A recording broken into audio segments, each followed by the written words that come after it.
अस्सलाम वालेकुम। आज हम फिनांस का एक एक्टिविटी करेंगे ताकि मिड टर्म की तैयारी हो जाए।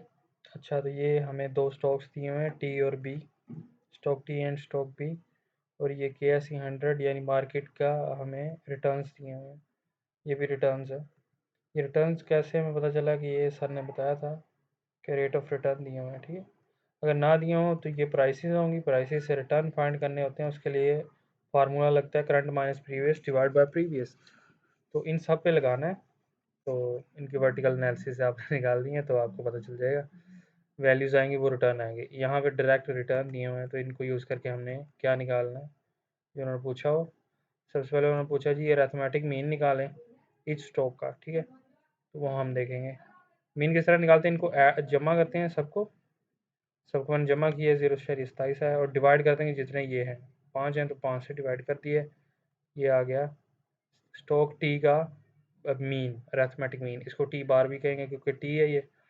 और इसी तरह बी बार निकाल दिया हमने, इनको ऐड किया, ये आया, इसको डिवाइड किया 5 से, तो ये हमारा बाहर आ गया। ये पहली रिक्वायरमेंट कंप्लीट। ये जो है ये हम करेंगे स्टैंडर्ड डेविएशन फाइंड करने के लिए जब वो पूछेंगे। अब यहाँ पे उन्होंने पूछ भी लिया कि स्टैंडर्ड डेविएशन फाइंड करें दोनों की। तो उसके लिए क्या करना पड़ता है, ये फार्मूला होता है X I minus X bar whole square, summation होता है 7 डिवाइड बाय n-1 का ये जज़र यानी स्केयर रूट है। एक्स आई माइनस एक्स बार कैसे निकालते हैं, यहाँ पे एक्स तो है नहीं, टी है, टी माइनस टी बार होना चाहिए। ये निकाला T minus T bar. T I क्या है, टी आई यही है, और टी बार ये हमने निकाला था, इसमें से माइनस किया है। ये देखें टी आई माइनस टी बार, ये हमारी वैल्यू इस तरह सारी निकाली हैं। और फिर उन्होंने नीचे देखे ना, ये फार्मूले में स्केयर है तो इसका अलग अलग हर वैल्यू का स्केयर होगा। मैंने स्केयर लिया है हर वैल्यू का, फिर टोटल किया तो समीशन आ गया। मतलब ये बटे के ऊपर वाली वैल्यूज़ आ गई हैं हमारी, ठीक है।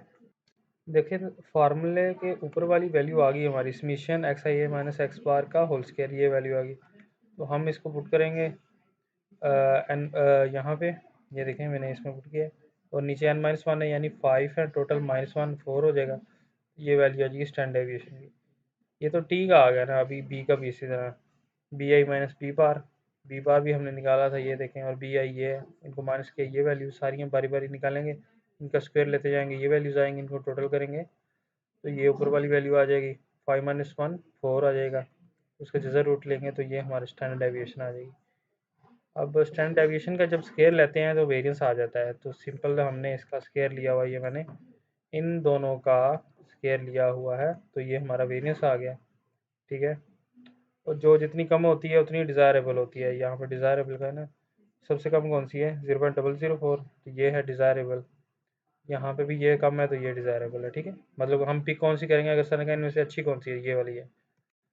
और आगे कोएफिशिएंट ऑफ वेरिएशन का है, वो उसका फार्मूला जी standard deviation divide by X bar क्या, मीन, अरिथमेटिक मीन, ये जो निकाले हमने, तो ये बारी बारी पुट करेंगे। एक्स बार भी, ये एक्स बार जो है नीचे, ये मैंने पुट किया लहदा लहदा बारी बारी। ऊपर क्या है, ऊपर है स्टैंडर्ड डेविएशन जो अभी निकाली है, ये स्टॉक टी की, यहाँ पे है स्टॉक बी की। इन दोनों की अलग अलग निकालें और कोफिशिएंट ऑफ वेरिएशन आ गया है, ये फार्मूला लगाया है, बस पुट किए वैल्यू, ठीक है। उसके बाद उन्होंने कहा जी बीटा निकालें, यानी सिस्टमेटिक रिस्क भी कहते हैं इसको। इसको हम कंट्रोल नहीं कर सकते लेकिन फाइंड तो कर सकते हैं ना कितना है। तो उसको फाइंड करने के लिए सबसे पहले बीटा कोफिशिएंट का फार्मूला देखते हैं जी। कोवेरिएंस ये किसके साथ है, मार्केट के साथ, स्टॉक का। ये आर ई का मतलब है स्टॉक की वैल्यूज़, स्टॉक का रिटर्न, और ये आर एम है मार्केट का रिटर्न, ठीक है। इनके साथ कोवेरिएंस निकालेंगे और डिवाइड कर देंगे वेरिएंस किसका, मार्केट का। अब पहले ऊपर वाला निकालेंगे कोवेरिएंस, ठीक है। उसके लिए मैंने ये फार्मूला है, उसका अलग होता है, इस वेरिएंस का अलग फार्मूला होता है, ठीक है। तो कोवेरिएंस पहले निकालते हैं। कोवेरिएंस यहाँ पे एक्स आई माइनस एक्स बार और साथ वाई आई माइनस वाई बार। अब यहाँ पे भी ये मार्केट है, बीटा है ना, बीटा तो मार्केट के साथ होता है, इसलिए यहाँ पे एक्स आई माइनस एक्स बार और यहाँ पे आर आई माइनस आर बार यानी मार्केट का आर। इसलिए यहाँ पे हमारे पास एक्स तो है नहीं, क्या है हमारे पास, स्टॉक टी और स्टॉक बी, तो T I minus T bar आ जाएगा, और वाई आई की जगह R I minus R bar. अब ये कहाँ से निकाला हमने, ये KSE 100 की वैल्यूज़ हैं, इनका हमने वैसे टोटल करके अरिथमेटिक मीन निकाला, एक्स आई माइनस एक्स बार जिसे किया था, एक्स आई माइनस एक्स बार, तो ये आ जाएगा हमारा ये वाली बार वैल्यू, ठीक। ठीक है। असल में ये ऊपर वाला मेथड रिपीट हुआ यहाँ पे और ये वैल्यूज़ आई हैं। ठीक है, ये सिर्फ वैल्यूज़ हमने यहाँ से फिर उठा ली हैं, कॉपी की हैं। ठीक है, और हमने यहाँ पे की हैं पेस्ट। पेस्ट करने के बाद हमने इन दोनों को मल्टीप्लाई करवाया बारी बारी और ये वैल्यूज़ आई हैं। मल्टीप्लाई कराने के बाद इनको टोटल करेंगे तो ये हमारी वैल्यू आएगी। तो ये मतलब ऊपर वाली फार्मूले के बटे के ऊपर वाली वैल्यू आ गई है ये। नीचे 5 - 1 आ जाएगा। तो ये हमारी सिर्फ स्टॉक टी का बीटे का सिर्फ ऊपर वाला हिस्सा को वेरिएंस आया है, सिर्फ स्टॉक टी का, क्योंकि हमें दो स्टॉक्स मिले हैं तो हमें बारी बारी दोनों का निकालना पड़ेगा। अभी टी को हमने मार्केट के साथ हमने निकाला है को वेरिएंस उसका। इसी तरह मैंने ये बी के साथ मार्केट का, ये देखें ये वाली और ये वाली वैल्यू सेम है कॉलम की, और बस B I minus B bar ऊपर से उठाया, वो उनके साथ मल्टीप्लाई करवा के टोटल कर लिया और उसका भी निकाल लिया। मतलब ये दोनों स्टॉक्स की कोवेरियंस बारी बारी आ गई हैं। ये दो निकलेंगे ना बीटे, दोनों के फार्मूले के ऊपर वाले बटे के ऊपर वाले जो भी वैल्यू हैं वो निकल आई हैं, वो ये दोनों। ठीक है, अब बटे के नीचे वाली वैल्यू चाहिए वेरिएंस ऑफ मार्केट रिटर्न, ये एक बार ही निकालनी पड़ती है, ये इसी की आर आई माइनस आर बार आया था, इसका स्केयर लिया, ये टोटल आ गया ना। तो अब इस वैल्यू को यहाँ पे पुट किया हमने इस फार्मूले में, ये ऊपर वाली वैल्यू तो निकल आई, ये इसको 5 - 1 किए बस और ये वैल्यू आ गई है। अब इस वैल्यू को और इस वैल्यू को डिवाइड करेंगे तो बीटा आएगा। ये देखें, इस वैल्यू को और इस वैल्यू को मैंने यहाँ पे डिवाइड किया और बीटा आ गया सिर्फ टी का, स्टॉक टी का। अब ये है फॉर स्टॉक बी। ठीक है, ये स्टॉक बी का आया हुआ है। तो बी के लिए ये लाता था, बी के लिए मार्केट के साथ हमने किया था ये, तो ये बी का बीटा आ गया। ठीक है, दोनों का बीटा आ गया। अब जिसका बीटा सबसे क्या होता है, कम होता है, तो वो उसका सिस्टमेटिक रिस्क भी कम होगा ना। यहाँ पे कम इसका है तो ये इसका सिस्टमेटिक रिस्क कम होगा। ठीक है, ऐसे ही होता है। उसके बाद हमने देखना है कि how much you invest in each asset of the portfolio. यहाँ पे वो जो क्विज हुआ था हमारा वही है कि वेट मालूम करने थे हमने। अब वेट का फार्मूला क्या है जी, ये है जी वेरिएंस दूसरे स्टॉक का, टू का मतलब है दूसरा स्टॉक और वन का मतलब पहला स्टॉक। दूसरे स्टॉक का वेरिएंस माइनस ये है को वेरिएंस कोरिलेशन है, ये कोफिशिएंट कोरिलेशन। इसकी जगह हम P12 लिखेंगे। ठीक है, क्योंकि ये फाइंड नहीं है हमारे पास, हो नहीं सकते यहाँ पे वैल्यूज़ के साथ, तो हम P12 पहले फाइंड करेंगे और ये यहाँ पे और यहाँ पे P12 पुट करेंगे। ठीक है, और नीचे जो बाकी वैल्यूज़ है वो गिवन थी, हमने निकाली हुई हैं। ये वेरिएंस था दूसरे का, ये देखें ये और ये सेम आएंगे। और ये है वेरिएंस पहले का, पहले स्टॉक का यानी टी का, ये बी का है ऊपर अभी हमने निकाला। ठीक है, ये पुट कर दिए, -2 फार्मूले का पुट किया हुआ, बस ये वैल्यूज़ नहीं है दो, यानी P12 निकालना पड़ेगा। P12 कैसे निकलेगा, P12 इस तरह निकलता है जी, covariance divide by standard deviation of 1 multiply by standard deviation of 2, मतलब स्टॉक 1 और 2 की स्टैंडर्ड डेविएशन वो हमारे पास है। ठीक है, लेकिन कोवेरियंस नहीं है, कोवेरियंस फाइंड करने के लिए हमें ये फार्मूला लगाना पड़ता है। ये फार्मूले सर ने दिए होंगे। ठीक है, तो ये फार्मूला लगाया जी, दोनों स्टॉक्स को आपस में मल्टीप्लाई करा के टोटल करा दिया और n-1 कर दिया, ये नीचे इनको डिवाइड कर दिया 4 के साथ। 5 में से 4 ही होता है ना, 4 के साथ डिवाइड किया और ये आ गया कोवेरियंस, यहाँ पे पुट किया P12 आ गया। P12 को वापस पुट करेंगे यहाँ पे, मैंने पुट किया है और हल किया तो W1 आ गया 0.50, मतलब 50%, इसको आप कह सकते हैं राउंड ऑफ।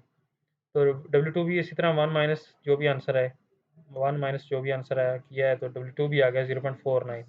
ये भी राउंड ऑफ करेंगे तो 50 आ गया। ठीक है, दोनों 50-50 कह लो, यहाँ ये 51 है और ये 49 है। ठीक है, ये दोनों आपकी वेटेज आ गई हैं। ठीक है, अब यहाँ पे स्टैंडर्ड डेविएशन उन्होंने क्या निकालें, पोर्टफोलियो की। पोर्टफोलियो का क्या मतलब होता है, जब आप दो स्टॉक्स को कंपेयर करते हैं, ठीक है, आपस में। ये उसका फार्मूला है, इसको ज़रा पॉज करें वीडियो को, पढ़ लें ये क्या लिखा हुआ है। ठीक है, ये वेट हैं W1 और W2, उनका स्केयर भी लेना पड़ेगा। साथ हैं जी वेरिएंस स्टॉक 1 की और 2 की, और जमा दो W1 W2 जो ये वेट अभी निकाले हमने, P12 अभी निकाला हमने, और स्टैंडर्ड डेविएशन भी निकाली है हमने। सिर्फ वैल्यूज़ मैंने पुट की हैं, ये सारी ऊपर हमने निकालनी है, यहाँ पे पुट की हैं और स्टैंडर्ड डेविएशन निकाल ली है हल करके। ठीक है, और ये हल ही किया मैंने। ठीक है, ये देखिए यहाँ पे, और इसका स्केल लेंगे तो वेरिएंस आ जाएगा, पोर्टफोलियो का वेरिएंस भी आ गया। ठीक है, अभी यहाँ पे लास्ट पे रिटर्न रह गया। रिटर्न का फार्मूला था W1 मल्टीप्लाई बाय R1 बार, ये बार नहीं मैंने दी हुई, ये बार मतलब अरिथमेटिक मीन पहले स्टॉक का, R2 का मतलब अरिथमेटिक मीन दूसरे स्टॉक का, जो हमने सबसे पहले स्टेप में निकाली थी। यहाँ पर ये देखें, ये और ये इनको कहते हैं R1 और R2, वो मैंने पुट किए हैं।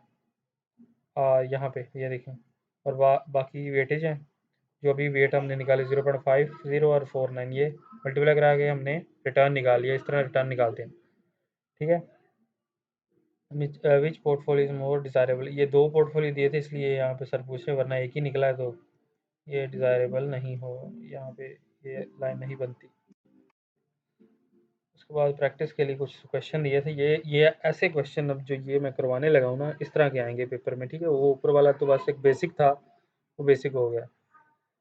अब यहाँ पे सर ने कहा जी अज्यूम करें stock A and C are real estate stocks in portfolio having weight, मतलब वेट दे रहे हैं जी 60% और 40%, यानी पहले स्टॉक में हम ए में हम 60% इन्वेस्ट करेंगे और सी में हम 40% इन्वेस्ट करेंगे। इनको हम दूसरे तरीके से लिख सकते हैं 0.6 एंड 0.4, ठीक है, कोई इशू नहीं है। स्टैंडर्ड डेविएशन दोनों की अलग अलग दी हुई है। अब सर कह रही है इनका वेरिएंस निकालें, कैसे? विच stock is more desirable in terms of variance, मतलब वेरिएंस निकालना पड़ेगा। स्टैंडर्ड डेविएशन का आप स्केयर लेंगे ना, इसका और इसका दी हुए, तो वेरिएंस आ जाएगा। अभी जिसका सबसे कम होगा वो बेटर होता है, उसका डिजायरेबल होता है। जिसका कम है 5 है तो हम इसको कहेंगे डिजायरेबल है, ठीक है। सर ने यही पूछा था। इसको सर ने कहा कि स्टैंडर्ड डेविएशन और वेरिएंस निकालें पोर्टफोलियो की, मतलब इन दोनों की, ए और सी की। तो साथ देखें, अब हम स्टैंडर्ड डेविएशन का फार्मूला हमने ऊपर पढ़ा था, वही बस वैल्यू पुट करनी है। यहाँ पे स्टैंडर्ड डेविएशंस भी दी हुई है, वेरिएंस भी दिया हुआ है, और सर ने ये P12 जो हमने निकाला था वो अलहदा दिया हुआ है यहाँ पे 0.87, तो मैंने यहाँ पे बस पुट किया है। बाकी वही वैल्यूज़ हैं, ये जो आप पुट करके देखेंगे ना स्टैंडर्ड डेविएशन पोर्टफोलियो के फार्मूले में, तो सिर्फ एक ये दो और दो ये चार और पांचवी ये, बस पांच ही यूज़ होती हैं इसमें, ठीक है। और वेट भी दोनों साथ हो गए, ठीक है। ये वेट 0.6 लगाया और 0.14 लगाया, तो इसमें मैंने लगाया और ये स्टैंडर्ड डेविएशन आ गई है, ठीक है। अब सर ने कहा कि अब चेंज करके देखें, अगर 0.94 हो माइनस का, तो मैंने सिर्फ यहाँ पे 0.87 की जगह 0.94 कर दिया और बाकी उसी तरह हल किया, तो स्टैंडर्ड डेविएशन आ गई है। इनके स्केयर लेता गया हूँ मैं साथ साथ, और वेरिएंस भी आता गया है, ठीक है। अब सर इधर बी पार्ट भी हो गया था साथ, ये बी भी हो गया, ये भी हो गया। अब सर ने कहा था को वेरिएंस दिया हो तो फिर क्या करेंगे, फिर एक फार्मूला थोड़ा सा चेंज हो जाता है, W जमा 2 W1 W2 P12, आगे स्टैंडर्ड डेविएशन है दोनों की। अगर को वेरिएंस दिया हो तो फिर ये दोनों एंड वाले उड़ जाते हैं और यहाँ पे को वेरिएंस आ जाता है, ये देखें 2 W1 W2 और आगे को वेरिएंस की वैल्यू, बस इतनी होती है ये फार्मूला। फार्मूला थोड़ा सा चेंज हो जाता है, छोटा हो जाता है, तो फिर मैंने छोटा लगा के यहाँ पे इसको हल किया, ठीक है। और इसका स्टैंडर्ड डेविएशन और वेरिएंस निकाला, यही पूछा था सर ने यहाँ पे। वो पूछा ये था कि स्टैंडर्ड डेविएशन और वेरिएंस निकालें अगर ये वैल्यूज़ हों बार बार, ठीक है, तो हमने वो कर दिया।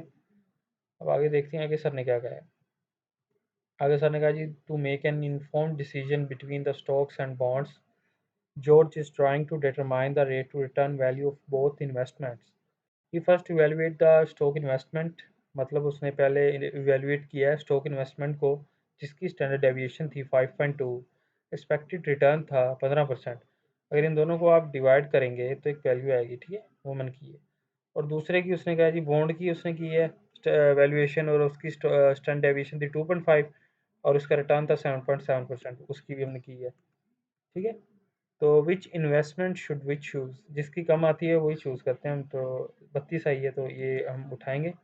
इट इज़ मोर डिज़ायरेबल, तो ये किसकी है, ये बॉन्ड की, तो bond investment is more desirable here, okay. ये करना था इसमें। उसके बाद उन्होंने कहा जी बीटा निकाल लें, बीटा सिर्फ एक ये देखें 1 2 3 4, एन क्या है 4, और प्राइस दी हुई है, इसका रिटर्न पहले फाइंड करना है, current minus previous divide by previous. उसके बाद रिटर्न आएंगे और ये मार्केट की दी हुई वैल्यू ये आपने खुद करना है, ठीक है, बीटा। उसके बाद मैं दूसरा करवा देता हूँ, ये एक और क्वेश्चन था सर ने दिया था, एक्सपेक्टेड रिटर्न निकालना है इसमें कैसे। Chicago corporation stock will pay a dividend दिया है, उन्होंने कहा जी $1.32 हर साल नेक्स्ट ईयर देंगे। करंट प्राइस दी हुई है पर शेयर, बीटा दिया हुआ है जी, एक्सपेक्टेड रिटर्न भी दिया हुआ है, रिस्कलेस रिटर्न भी दिया हुआ है, व्हाट इज एक्सपेक्टेड रिटर्न। अब यहाँ पे अगर आप गौर करेंगे तो ये कैपम मॉडल की चीज़ें दी हुई हैं, यानी कैपम मॉडल होता है ये फार्मूला, इस फार्मूला की चीज़ दी हुई है। रिस्क फ्री दिया हुआ है, रिटर्न दिया हुआ है, RF कितना है जी रिस्क फ्री 8.2, तो मैंने यहाँ पे 8.2% और यहाँ पे भी 8.2% लगा दिया। और मार्केट रिटर्न कितना दिया हुआ 13.5%, वो दिया हुआ है, बीटा दिया हुआ है, पुट कर दिया। और कुछ लोग यहाँ पे कहेंगे कि यहाँ पे अल्फ़ा होता है, तो अल्फ़ा होता है इंटरसेप्ट। इंटरसेप्ट ऐसे गिवन नहीं होता अनलेस के ग्राफ दिया हो। तो फिर हम यहाँ पे रिस्क फ्री रिटर्न ही यूज़ करेंगे। तो ये हमने वो यूज़ किया और 0.15 है, इसको मल्टीप्लाई बाय 100 किया तो 15% हमारा रिटर्न आएगा। ये हम कहेंगे कि सर हमारा जो रिटर्न है वो एक्सपेक्टेड है कि हम 15% हासिल करेंगे। ठीक है, तो बस यही है, बाकी थ्योरी है वो आपने याद करनी है। ओके, अल्लाह हाफिज़, थैंक यू।